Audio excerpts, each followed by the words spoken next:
정비기능사 60점 이상 받는 방법 2편입니다. 제가 기록표를 어떻게 작성하는지, 완벽에 가까운 기록표 작성은 어떻게 하는지 알려드린다고 말씀드렸죠. 바로 들어가 보겠습니다. 기록표는 다양하게 생겼다고 말씀드렸습니다. 그 기록표들의 생김새를 먼저 보도록 하겠습니다. 보시다시피 대부분의 기록표는 측정값과 규정값, 양호 분량을 판정한 뒤에 정비 및 조치 사항을 적는 칸이 있습니다. 기록표의 생김새는 다르게 생겼어도 규정값은 거의 무조건 있다고 보시면 되는데요. 이것이 정말 중요한 부분이라고 말씀드릴 수 있겠습니다. 기록표는 이 규정값이 8할입니다. 정말로. 제발 이거 모르면 1편에서 말씀드린 것처럼 60점을 넘기지 못합니다. 그러니까 꼭 넘기지 마시고 꼭 시청하시길 바라겠습니다. 규정값은 외워야 하는 규정값과 외우지 않아도 되는 규정값으로 나눌 수 있습니다. 외워야 하는 규정값은 말 그대로 직접 외워야 하고, 외우지 않아도 되는 규정값은 감독관님이 측정 항목 주변에 A4 용지에다가 적어주시거나, 스캐너를 사용하는 항목의 경우에는 스캐너를 통해서 규정값을 직접 확인해야 할 수도 있습니다. 이것은 마찬가지로 A4 용지에 적어주실 수도 있는 거죠. 그럼 여기서 중요한 거는 어떤 항목을 외워야 하는지가 중요한데요. 이것은 기록표의 개념 먼저 조금 더 다진 다음에 설명드리도록 하겠습니다. 기록표에서 가장 중요한 부분인 이 규정값은요, 있는 그대로 작성하셔야 됩니다. 있는 그대로. 한 번만 더 하겠습니다. 있는 그대로. 만약에 감독관님이 0.03mm 이하라는 규정값을 주셨다고 가정해 보겠습니다. 그럼 우리는 이것을 보고 있는 그대로 작성을 하겠죠.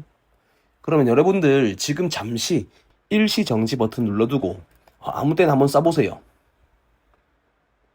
다 쓰셨습니까? 한번 확인해 보세요. 분명히 잘못 적으신 분들이 있으실 겁니다. 예를 들어서 0.03mm 라든지 0.03 이하라든지 또는 0.03이라든지 분명히 틀리신 분들 계실 거예요. 그러면 어떻게 되냐면 이 항목은 내가 아무리 측정을 잘 해도, 그리고 양호 분량 판정을 잘 하고 정비 및 조치할 사항을 잘 적었더라도 그 항목은 아예 0점이 됩니다. 0점. 여기서 제가 강조드리는 부분은 이상 또는 이하, 밀리미터 같은 단위를 잘 적어야 한다는 거예요. 있는 그대로 적지 않았다면 0점인 이유는 이렇습니다. 감독관님은 0.03mm 이하라고 주셨는데 그것은 0.03mm보다는 작거나 같아야 한다는 뜻인데 0.03mm라고 적었다면 이하를 안 적었다는 뜻이겠죠? 네, 그렇다면 0.03mm만 나와야 한다는 뜻으로 적으신 거니까 틀린 게 되겠습니다. 이렇듯 규정값이 정말 중요합니다. 아무튼 감독관님이 주신 규정값을 있는 그대로 잘 적고 내가 외웠던 규정값을 이상, 이하, 밀리미터 같은 단위를 신경 써서 잘 적으시길 바라겠습니다. 그 다음은 측정값입니다. 기록표도 자세히 보면 1번과 2번이 있어요. 1번은 측정이고 2번은 판정 및 정비라고 되어 있는 게 보이시나요? 이런 표의 양식도 잘 보셔야 합니다. 어쩌다가 한 번씩 측정값과 규정값을 반대로 적으시는 분들이 계시거든요. 그러니까 내가 측정을 한 값을 규정값에다가 적거나 감독관님이 주신 규정값을 측정값에다가 적는 분들이 계세요. 이런 실수는 없어야 하잖아요. 네. 근데 꼭 있습니다.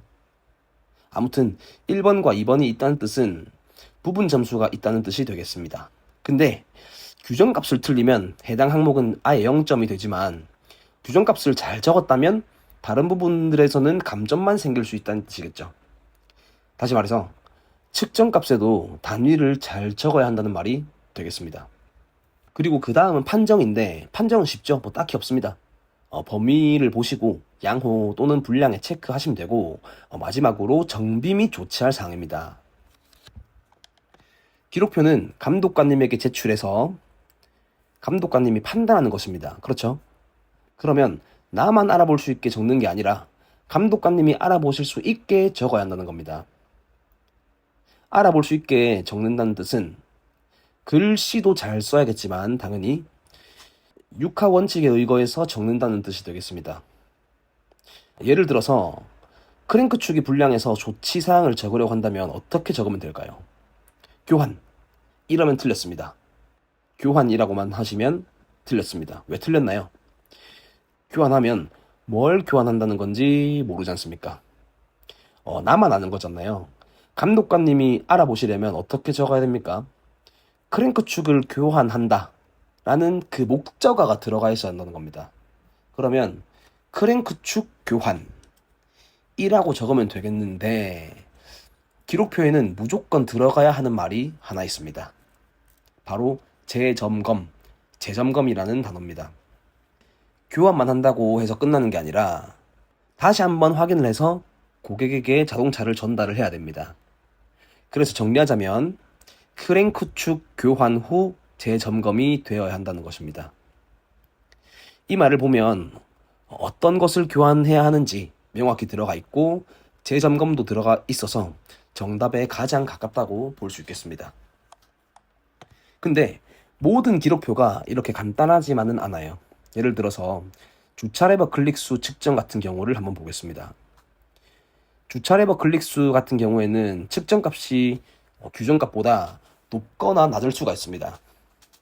그러면 그에 맞춰서 각기 다른 조치사항을 적어줘야 됩니다. 당연하겠죠?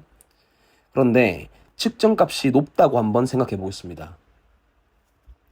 측정값이 높을 수 있는 경우는 두 가지가 있는데요. 그 중에서 한 가지만 간단하게 말씀드리자면 우리 손으로 당기는 레버 아래쪽에 고정 너트가 하나 있습니다. 그것이 조금 풀려서 그럴 수가 있습니다. 그 너트를 우리는 주차 케이블 장력 조정 너트라고 부르겠습니다. 그러면 우리가 실제로 어떻게 되어 있는지 한번 육안으로 확인해보고 그것에 맞는 조치사항을 적으면 이렇게 되겠습니다.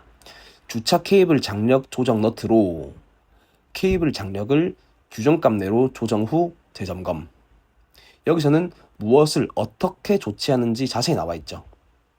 간단하게는 주차 케이블 장력을 규정값 내로 조정 후 재점검이라고 적어도 되겠습니다. 근데 제가 저렇게까지 작성을 하려는 이유는 내가 이렇게 알고 있다라는 것을 좀 어필하기 위한 것도 있습니다. 무엇을 가지고 하는지까지 적으면 더 좋지 않을까 하는 생각이라는 거죠. 그럼 여기서 눈치를 하나 챘어야 됐습니다. 뭘까요? 조치사항을 적는 것은 모범 답안이랄까요? 선다지 같은 그런 정답이 없다는 뜻입니다. 정답에 가깝다는 뜻이겠죠. 특정해서 꼭 써야 하는 단어나 법칙이란 것은 없다는 뜻입니다. 이거는 제가 한국산업인력공단에 전화해서 물어본 내용입니다. 진짜입니다. 다른 예시로 스캐너를 사용하는 문항의 경우에 커넥터가 빠져있는 경우가 있거든요. 그럼 조치사항에 보통 뭐라고 적냐면 앞에 뭐 있고 커넥터 연결 후 라는 단어가 들어가거든요. 근데 연결이라는 이런 특정 단어에 얽매이지 않아도 된다는 겁니다. 내가 커넥터를 꽂는다는 의미만 들어가면 돼요. 그런 단어 뭐가 있습니까? 접속, 부착 등등 많죠. 그렇게 작성하는 거예요. 무조건적으로 외우는 거라고 생각하지 않으셔도 됩니다. 내가 배웠던 게 기억이 나지 않으면 그것과 비슷한 단어를 써서 작성을 하시면 되는 거죠. 우리가 외우는 게 어려운 거지 어떻게 조치를 하는지는 말로 설명을 하거나 순간적으로 말로 설명을 하거나 글로 적기는 어려운 거지만 어떻게 조치를 하는지 머릿속으로는 다 그려지잖아요. 시간은 충분합니다. 그래서 우리가 외웠던 단어가 생각나지 않으면 다른 단어로 대체해서 적어도 된다는 뜻입니다. 이해되시죠? 정말 열변을 토했는데요. 기록표 작성은 이게 전부입니다. 정말입니다. 규정값을 있는 그대로 적고 측정값의 단위를 잘 적고 조치사항을 육하 원칙에 의거해서 작성한다. 목적어를 잘 적는다. 이해되시나요? 제가 여러 영상을 올려뒀습니다. 측정 영상인데요. 모든 측정 영상에 측정하는 방법보다 기록표 작성하는 방법을 더 강조해서 말씀을 드리거든요. 영상 꼭 잘 시청해 주시길 바라겠습니다. 꼭 합격하시길 바라겠고 진심이 전달되면 좋겠습니다.